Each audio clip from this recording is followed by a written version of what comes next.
purpose or the number one objective of Satan is not necessarily to tempt; it's to accuse the brethren. You're not really good enough. That thing. And this is, I can see that kind of work going on in this pastor, and Screwtape is, seeing that he's so aware of his issues. Yes. And yet, you can see him praying, Lord, help me. Max, and that just infuriates Screwtape. There's a deep truth here that I want to make sure people understand in making a distinction between fact and fiction and then application here. The devil can certainly put thoughts in your mind, but he cannot read your mind. That's you from birth on. He knows what gets your attention, Ferrari, or, squirrel, or whatever it is, and he knows what sustains your attention, how to distract you. He knows what you're passionate about, what you dislike. And so much like flipping a card up in your mind, think pornography. Or he'll throw a JPEG up in your mind of something or an experience or an emotion you've had in your past, and anything to distract you. He can't read what's going on, but he can drop in suggestions. And so, that's the whole call to, purity and watching, input, output, and all that kind of stuff. And C.S. Lewis touches on this big time.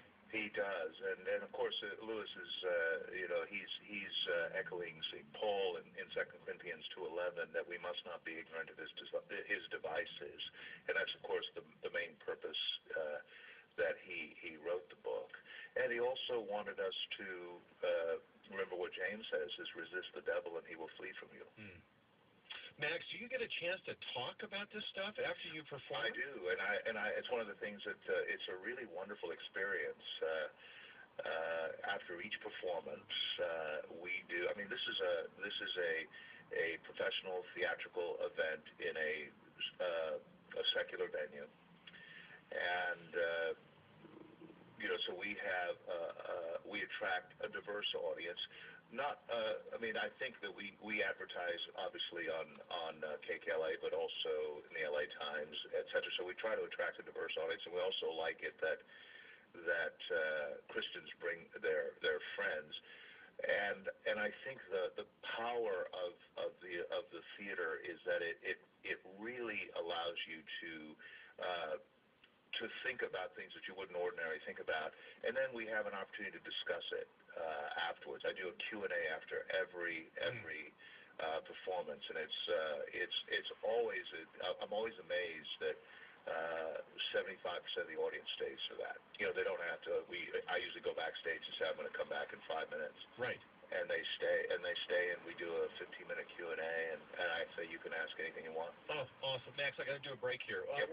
In terms of children, what age do you think is about the cutoff? Well, you know what? The piece is so theatrical that I would say that if you have a precocious 9 or 10-year-old, I've had young kids because it's the set design, sound design, light design, costume design is amazing, and it really is visually and orally compelling to a young audience. Yes. The audiences get this, and young audiences get it. Well, then let me do this. Parents, go to screwtapeonstage.com and sort of see if your kids are interested by some of the photos and stuff that's there. You know what I mean? And you can there's a video link too. Oh, perfect. All right. There's a little video. I just click the button and there's a video.